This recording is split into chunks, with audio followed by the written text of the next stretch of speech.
حامد جان راستی ممنونم ازت که این لینک آقای تنگورا رو قرار دادی.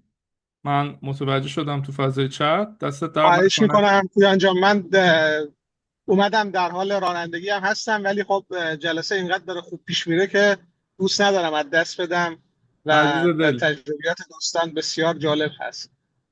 هستیم در خدمتتون. ممنونم مرسی. لطف کردی.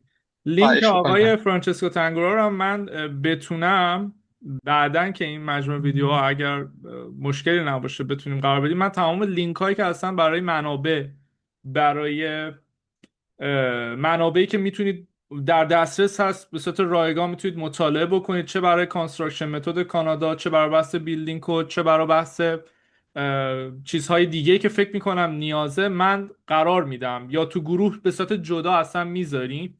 تو گروه هایی که هستیم، حالا چه تو ایرانکا میذاریم چه تو اون گروهی که تو اتاوا هستیم، من سعی میکنم همه گروه هایی که هست رو و میدونم بچه ها هستن رو ماحصل اصلا این چیز رو قرار بدم براش.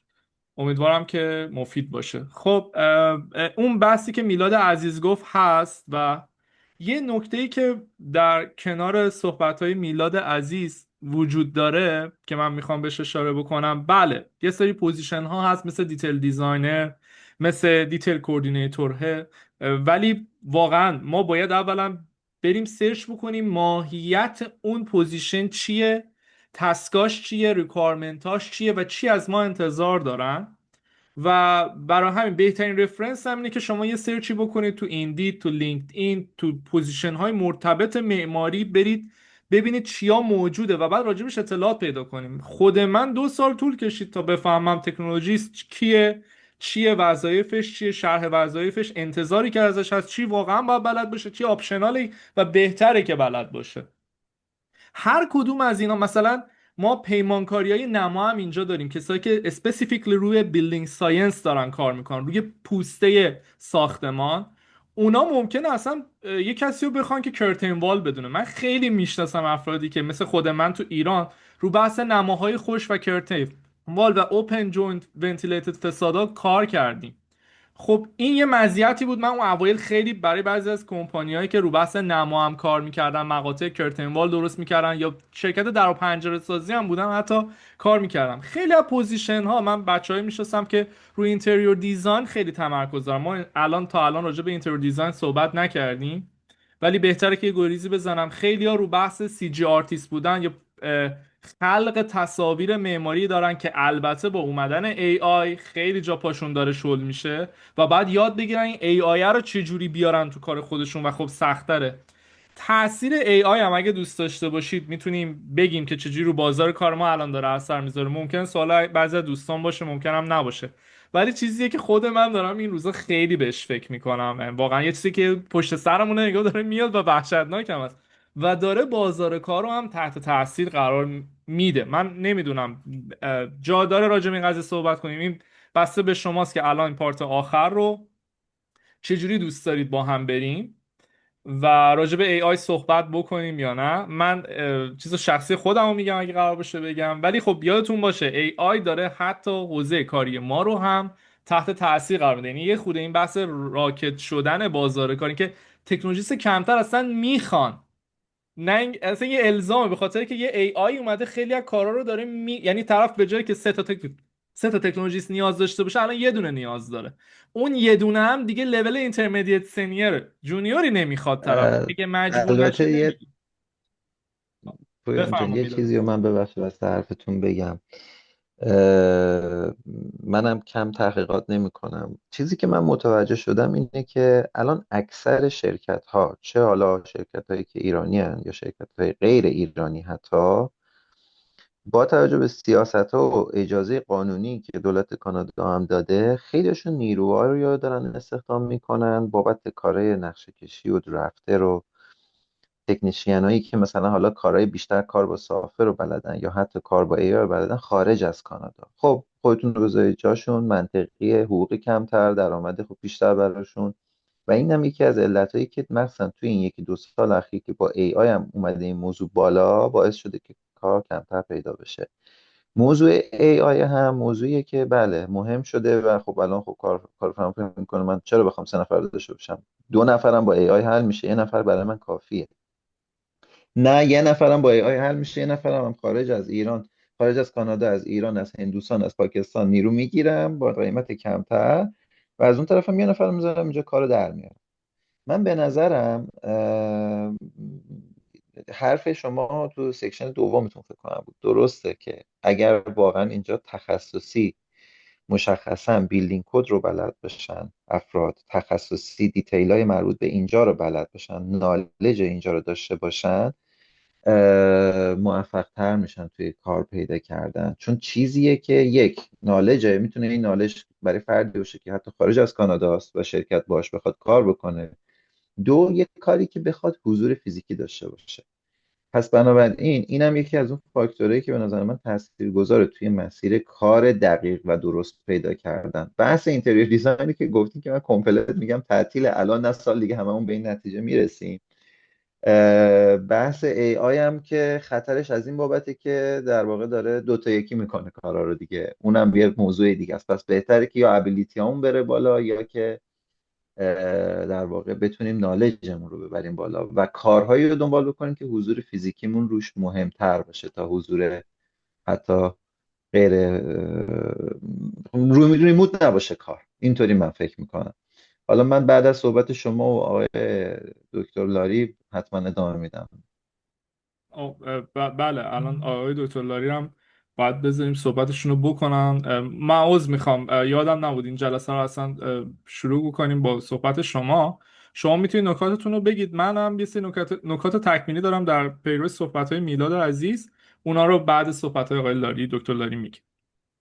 بفرمایید شما بفرمایید اون موضوع به اصطلاح قطع نشه. من میخواستم در رابطه با پروسه معمار شدن یه توضیح بدم و CACB و اینکه چجوری ما الان میتونیم. میتونید بگید، چون من به نظرم این صحبتیه که حالا میگیم بعد صحبت های شما میگیم، بذاریم الان راجع به این بحث پروسه معمار شدن اتفاقا خوبه بهش اشاره بشه برای کسایی که الان تو این پروسه هستن. خود من نیاز دارم واقعا. بعد عرض شود که من سعی میکنم تا اونجا که ممکنه سریعتر و خلاصه صحبت کنم، بعد حالا اگر نکته بود دوست داشتن بازش میکنم. برای اینکه ما معمار بشیم، خب اولین مرحله این هستش که مدارکمون رو توی کانادا ارزیابی کنیم. اون پروسه CACB رو باید جلو ببریم. من خوشبختانه نزدیک شاید 100 تا پرونده از هموطنامون رو براشون این کار رو انجام دادم. بنابراین با بک اند فورساش کاملا آشنام که چه اتفاقی میفته اونجا. هر چقدر این یه پروژه‌ای هستش، یه پروسه‌ای هستش بین 7 ماه تا 10 ماه طول میکشه. یه سری مدارک رو ما باید برشون بفرستیم، فوق دیپلم، لیسانس، فوق لیسانس و دکترا رو هم قبول نمی‌کنن هرچی شما باید تو دوره دکتری گذرونده باشید و یه الگوهای خاصی دارن. یه تعداد مشخصی هم از کارمندا دارن که اینا یه دیفالت ذهنی دارن، یه چیزی رو میفهمن یه چیزی رو نمیفهمن و اون چیزی رو که نمیفهمن عرض شود که میگن که این کوالیفاید نیست. باید اینا رو تفهیم کنیم برشون، در واقع توضیح بدیم. انقدرم توضیحاتمون باید واضح بشه تا اونا متوجه بشن.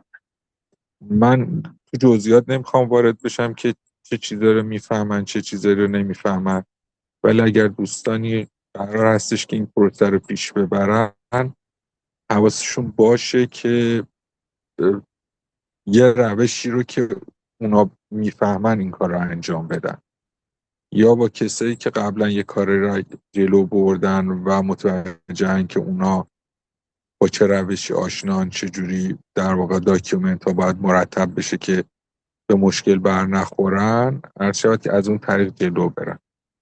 ما با در واقع مقدار واحدایی که توی دوره لیسانسمون توی ایران گذروندیم به راحتی میتونیم که سرتیفیکیت CACB رو بگیریم با اون شرط و شروطی که من قبلش به صورت گذرا بهشون اشاره کردم. من برای پسرم اقدام کردم، اینجا شرطش اینه که شما دوره لیسانستون 5 ساله باشه. من برای پسرم 4 ساله بود. منم پسرم مثل شما دوره سربازی رو باید میگذرون، برای همین من تو همون دانشگاهی که درس میدادم، دانشگاه تهران، ایشون هم همونجا درس میدادم، هماهنگ کردم، فوق لیسانس شد، دفاع کرد، صبح شب سوار هواپیما شدیم اومدیم کانادا که در واقع گرفتار اون داستان نشه. بنابراین فوق لیسانسش مونده دانشگاه تهران و نیورد، ولی دوره لیسانس 4 سالش رو هم با تمهیداتی و توضیحاتی و ترتیباتی در واقع متوجه کردیم اون افرادی که تو CACB هستن که در واقع معادلان چیزی هستش که کانادایی‌ها اگر تحصیل کنن کار پروفشنال میتونن انجام بدن و بنابراین بدون شرط و شروط در واقع مدرک ایشون رو پذیرفتن و خیلی دیگه از دوستان دیگه که همین شرایط داشتن. پس این یه نکته.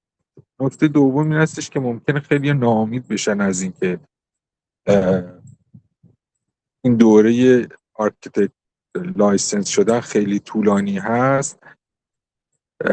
از این قسمت بعد از اون که وقتی شما لیسانس CACB یا سرتیفیکیت CACB رو میگیرین، بعد در واقع با اون انجمن معماران استانیتون که حالا توی اونتاریو OAA هست وارد در واقع برید اونجا عضو بشید به صورت مشخص و بعد اون یه دونه در واقع کار مثل استاد کار میمونه، یه دونه یکی هستش به نام مثل مربی میمونه، راهنما میمونه، اون منتور هست و یکی جایی که کار میکنین هم باید کسی باشه که آرکیتکت لایسنس باشه و کاری رو که شما انجام میدید گزارشش رو میدید به OAA که من این کارا رو انجام دادم و بعد شما تو 15 تا حوزه باید ساعت پر کنید. مجموع ساعتایی که باید پر کنید 3720 ساعته و بعد عرض شود که تو هر کاری که انجام میدید باید توضیحاتش باشه، داکیومنتاش ضمیمه بشه. استادتون این رو یا اون سرپرست شما در اون شرکت که آرکیتکت لایسنس هستش تایید کنه، بفرسته برای منتور، اونم تایید کنه، بعد بفرستید برای OAA، اونا در واقع بپذیرن تا مجموع ساعتاتون پر بشه. 2000 ساعت که تونستین پر کنید میتونید امتحان اگزکت رو بدین و اگر قبول شدید که اون الباقی 3700 ساعت رو که 1700 خورده ساعت میمونه رو پر کنید. اما این یه روش میانبری هم داره و اون این هستش که میتونید بیش از 2000 ساعت از این سوابق کار رو از ایران بیارید. حتی من و آقا میلاد به اتفاق رفتیم OAA، از یه خانومی که مسئولش بود پرسیدیم، ایشون میگفت نه، ولی تعداد قابل توجهی از ایرانی ها و غیر ایرانی ها از این روش استفاده کردن و میخوام اینو بگم که بعضی از آدمایی که مسئولیت دارن توی یه سری ادارات اگر یه سوالایی ازشون بپرسید ممکنه به شما جواب اشتباه بدن، از جمله این خانمی که ما توی OAA ازش پرسیدیم. بعد که داکیومنت ها و قوانینش از تو سایت در آوردیم دیدیم قانون ها هنوز عوض نشده. بنابراین شما بیش از 2000 ساعت از سوابق کاریتون رو میتونید از ایران بیارید. چطور میتونید این کار رو انجام بدید؟ یه سری داکیومنت ها آماده کنید که ما این کارا رو توی ایران انجام دادیم و یک آرکیتکت توی ایران این رو تایید کنه. یعنی کسی که مثلا نظام مهندسی پایه 1 داشته باشه بگه که آره ایشون تو شرکت من این کارا رو انجام داده. بنابراین 3700 خورده ساعت یه دفعه میشه 900 ساعت و 900 ساعت شما باید توی کانادا بتونید سابقه کار پیدا کنید که در واقع مجموع اون ساعت اینترنشیپتون رو پر کنید. البته اون 900 ساعت هم باید تو اون استانی پر کنید که قراره که لایسنستون رو تو اون استان بگیرید. یعنی اگه توی اونتاریو قرار آرکیتکت بشید باید این 900 ساعت رو تو اونتاریو کار کنید. حتی برای کانادایی هم همین داستان هستش. و اگر قرار مثلا تو بریتیش کلمبیا باشید باید توی ونکوور این کار رو انجام داده باشید یا یه شهری که مربوط به اون استان باشه. و به این ترتیب در واقع میتونید به صورت سریعتر به جای که 3-4 سال طول بکشه که در واقع آرکیتکت لایسنس بشید، ظرف 1 سال این کار رو انجام بدید. و بعد باز بهتر هستش که سوابق کاری که میارید تو حوزه هایی باشه که کار پیدا کردن تو اون حوزه ها توی کانادا سخته. مثلا فرض کنید که امور مربوط به قراردادها، شما ممکنه میخواید به عنوان اینتر آرکیتکت وارد یه شرکت بشید، یه همچین کاری رو به شما نسپارن یا خیلی از کار که میدونم برگزاری مناقصه یا هر چیز دیگه ای که هست. بنابراین این سوابق رو که سخت‌تر توی کانادا در واقع ساعتاشو پر کنین، اگر این امکان براتون وجود داره از ایران بیارین، و اونایی که ساده تره مثلا درافتینگ توی اینجا خیلی راحت تر میتونید سابقه پر کنید، یا حتی دیزاین. و 700 ساعت هم به شما میگه هر کدوم از این حوزه ها انقدر ساعت باید شما پر کنین، و از این 3700 ساعت هم 700 ساعتشو میتونید تو هر کدوم از این حوزه‌ها که دلتون بخواد پر کنید. یعنی فرض بفرمایید 1000 ساعت باید تو مثلا طراحی شما ساعت پر کنید، ولی میتونید 1700 ساعت تو حوزه طراحی ساعت پر کنید که به 3700 خورده ساعت برسید. به این ترتیب شما تو اون حوزه‌هایی که عرض شود که سخت‌تره ساعتاتون رو پر میکنید، سعی میکنید تو همه حوزه ها این کار رو انجام بدید. 700 900 ساعت باقی مونده رو میذارید تو طراحی و توی درافتینگ، یا حتی مهم نیست اون 700 ساعت میتونه علاوه بر اون حداقل تو هر حوزه‌ای که دوست داشته باشید پر کنید. این میشه یه روش میانبری برای اینکه سریعتر بتونید که لیسانستون رو بگیرید و اون عنوان معماری رو هم بتونید اینجا به دست بیارید. یه نکته دوم هم این هستش که استان اونتاریو همونطور که هم میدونید BCIN خودش یه میانبره دیگه.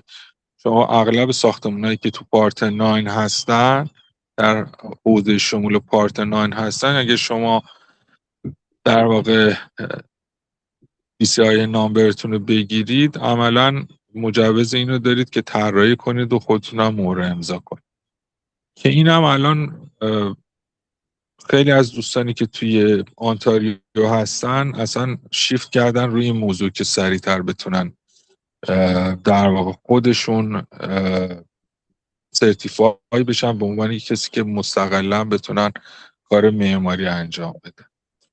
این توضیحاتی بودش که فکر کردم شاید مفید باشه. یه دوستی هم ما داشتیم که از ایران کانکت شده بود، میخواستم یه مواردی هم بگم که فکر کنم دیسکانکت شدن که دیگه. ممنونم از این وقتی که به شما من دوست داشتین بگین که ما احتمالا یه نسخه ضبط شده رو که قرار دادیم این دوست از اون بتونه پیدا کنه، حالا دوست دارید براش بگید.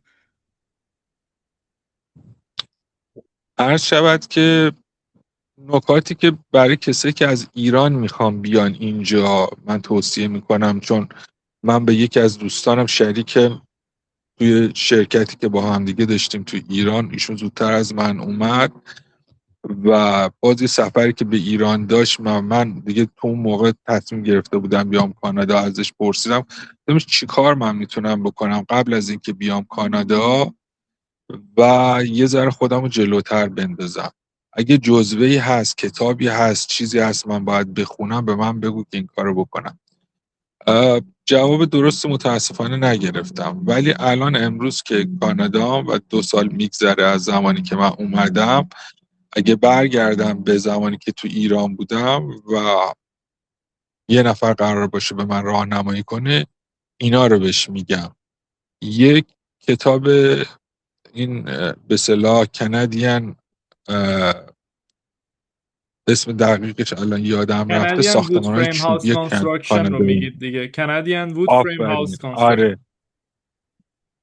آره این توی اینترنت هست، دانلودش کنید و حتما مطالعهش کنید. دوم این که یه کتاب دیگه هستش از چینگ که توی ایران خیلی در واقع معروف بود، منم به فارسی هم ترجمهش کردم، فرصت انتشارش پیش نیومد، ولی فکر کنم PDF باشه توی یه سری سایت ها توی ایران، و اون Building Construction Illustrated هست.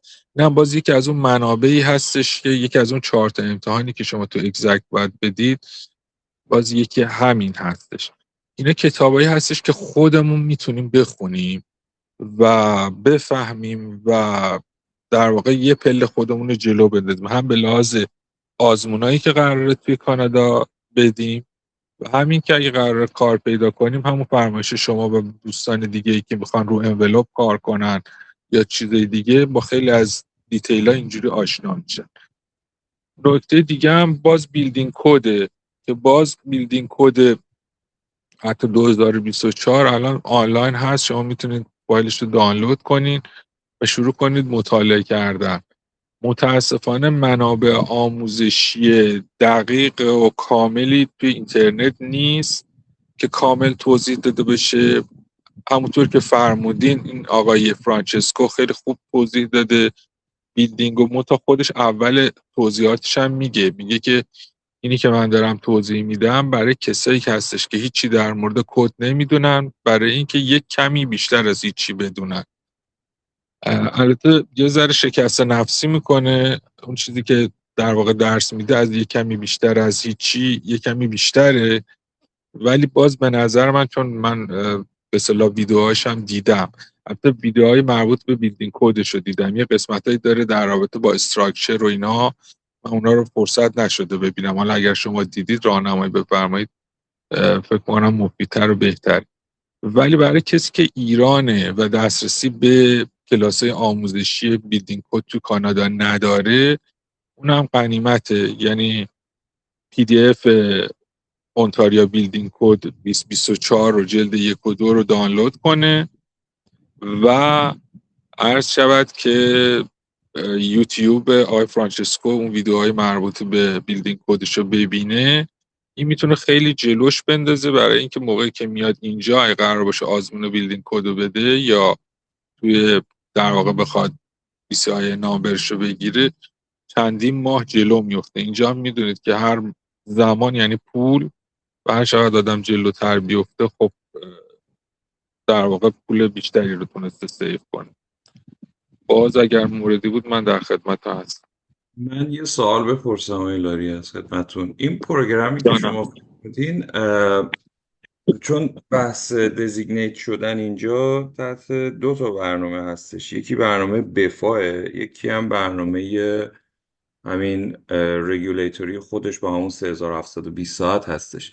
خواستم بپرسم که اون تحقیقی که شما انجام دادین احیانا زیر مجموعه پروگرام بفا هستش یا نه؟ چون پروسه بفا خب یک کمی پروسه زمانبریه، یعنی اسمش واقعا شاید مثلا یه دزیگنیشن 2 ساله باشه، اما با توجه به اون حالا مصاحبه ها و اینترویو هایی که شما باید با بورد انجام بدین، شاید چندین مرحله اینترویو داشته باشه و خیلی پورتفولیوی قوی هم لازم داریم. خواستم ببینم که احیانا اون رو شما میفرمایید یا همون بحث دزیگنیشنی هستش که بعد از CACB میشه به صورت معمولش گرفت.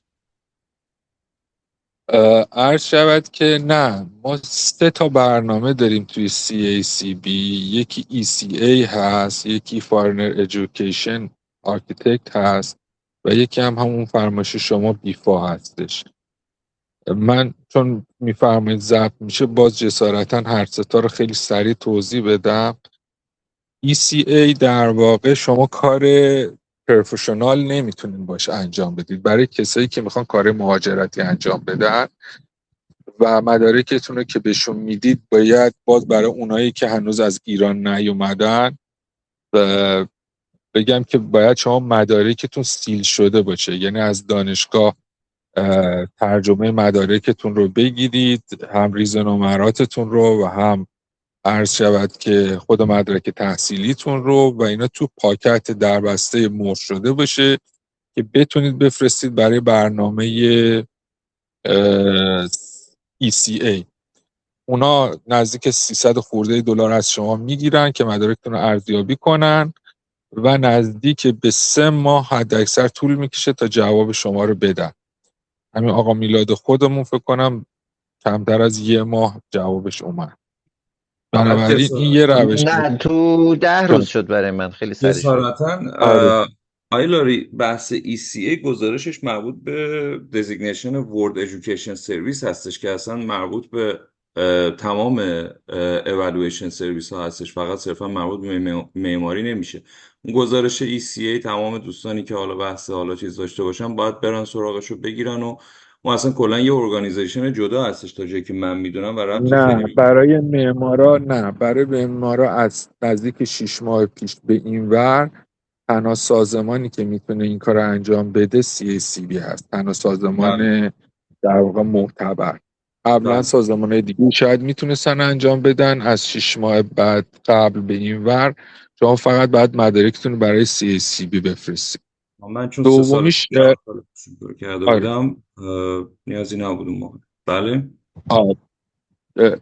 بعد بیفا رو توضیح بدم، بعد بیام روی بیفا. داستانش این هستش که همونطور که فرمودید برای کسایی هستش که سابقه زیاد داشته باشن و توی دیسیپلین‌های مختلف هم تو کشور خودشون کار کرده باشن.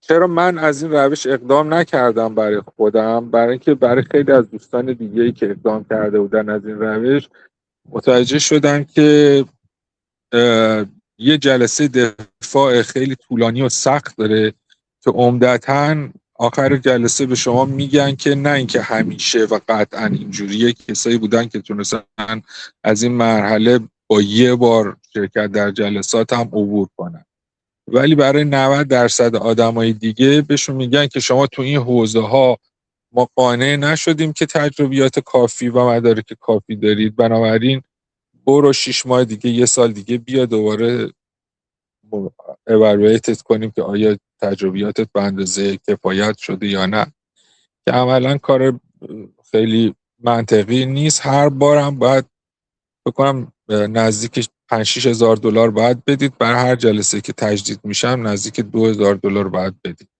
بنابراین هم هزینهش زیاده، همین که شانس موفقیتش یه مرحله نادر و کمه و نشدنی البته نیست. ولی اون چیزایی که من توضیح دادم برای فارنر ایژوکیشن آرکیتکت هست که اغلب ما ایرانی هم از این روش اقدام میکنیم و تمام توضیحاتی که من دادم در واقع در رابطه با این برنامه. و یه نکته‌ای که من فراموش کردم و سوال شما بود این بودش که شما الان دارید کار میکنید توی شرکتی، آیا از این تجربیات میتونید استفاده کنید؟ جواب مشخصش اینه اگه توی شرکتی کار میکنید که یه آرکیتکتی هم اونجا هست و شما اون رو برید در واقع عضو OAA بشید، دوره اینترنشیپتون رو بهش بگید میخوام شروع کنم، اون آرکیتکت رو به عنوان سرپرست خودتون انتخاب کنید، یه دونه منتور هم انتخاب کنین از اون ساعتایی که دارید تو اون شرکت کار میکنید، خب طبیعیه که جزء دوره اینترنشیپتون محسوب میشه.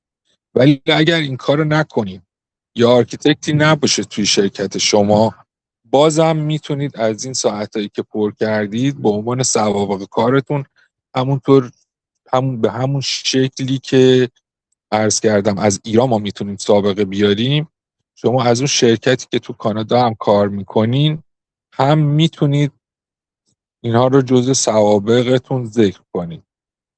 شرط داره. شرطش چیه؟ وقتی که عضو OAA شدید، منتور انتخاب کردید و چیزای دیگه، این سوابقتون از شرکت میگیرید، تایید شرکت رو میگیرید، میدید به منتورتون. منتورتون ممکنه شما مثلا بگید آقا من 200 ساعت 300 ساعت 500 ساعت تو این شرکت تو این زمینه ها کار کردم. منتورتون ممکنه که در واقع قبول کنه که همه این ساعت ها در راستای در واقع دوره اینترنشیپ شما قابل قبوله و اونا رو تایید کنه و بفرستید برای OAA.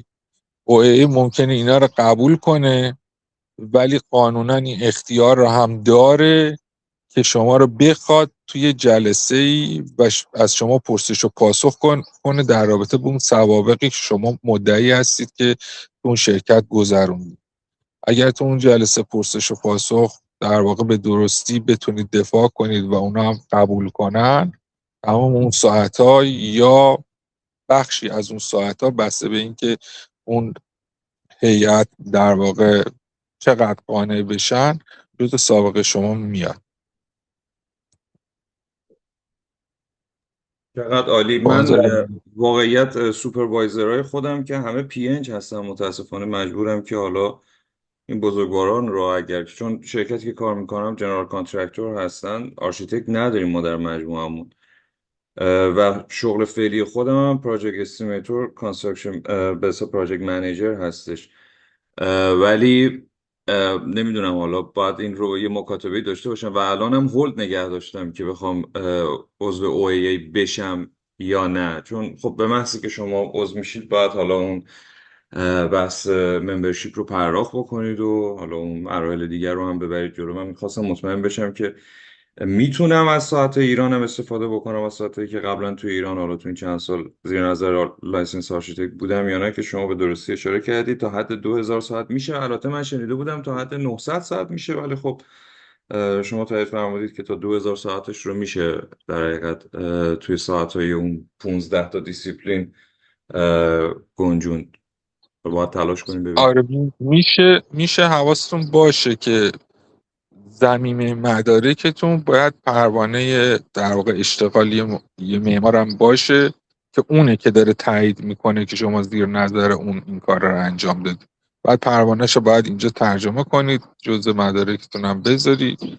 بعد میگم اینا همه شرط و شروط داره دیگه. اون منتورتون اینو قبول میکنه، بعد میفرستید برای OAA هم میتونه قبول کنه. باز مثل سابقه کار کاناداییتون میتونم شما رو بخواد از توضیحات بدید براش که اگر توضیحاتتون کامل باشه در واقع به نتیجه میرسه. باز میگم اگر از سازمانه، این تجربه منه، اگر از سازمانه کانادایی یه چیزی رو میپرسید و اونا یه جوابی به شما میدن و این با شنیده های شما متفاوته، راضی نشید. حتما برید دوباره سعی کنید از داکیومنتاشون، از قوانینی که دارن دوباره بررسی کنین، چون ممکنه اون کارمندی که اونجاست علیرغمی که کار تخصصیش اینه که به این موارد رسیدگی کنه، ولی بازم اطلاعات اشتباه بسیم.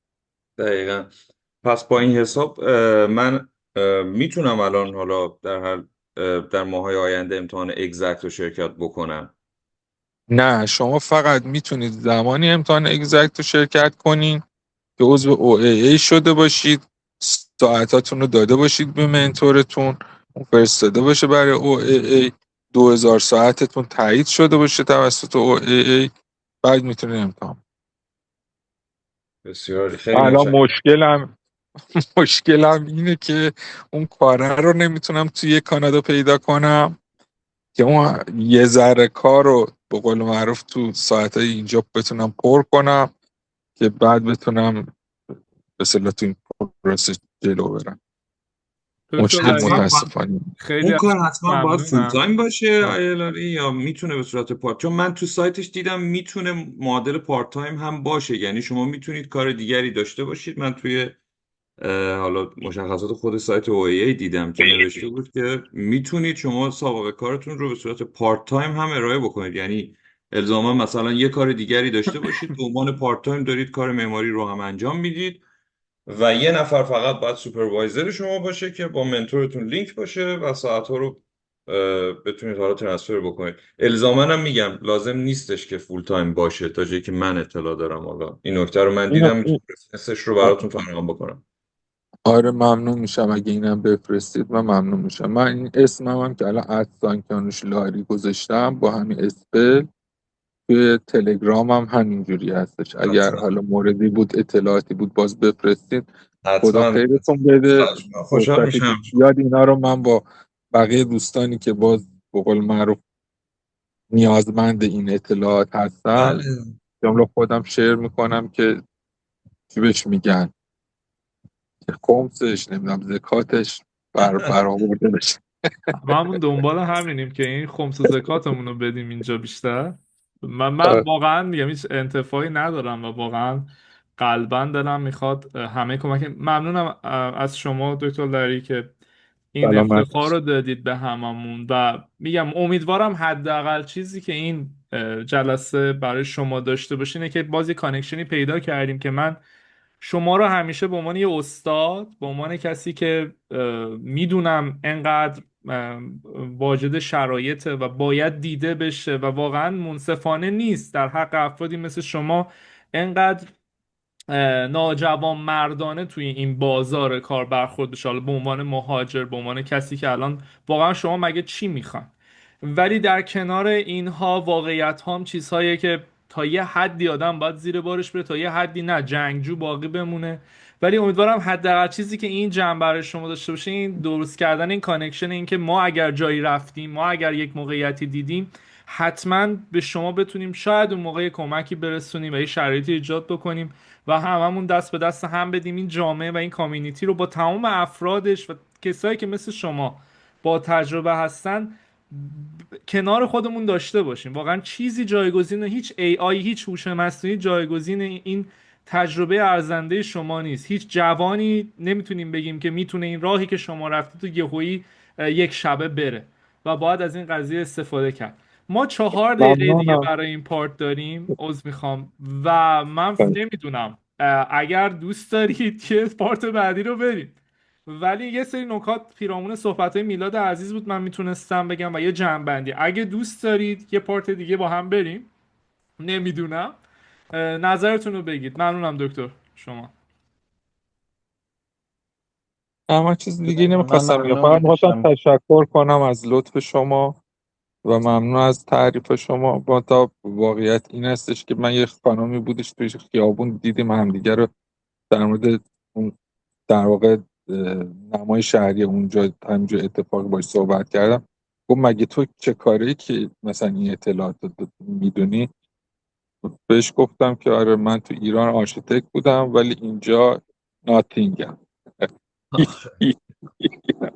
و این یه واقعیتی که دردناکه ولی آدم باید باش کنار.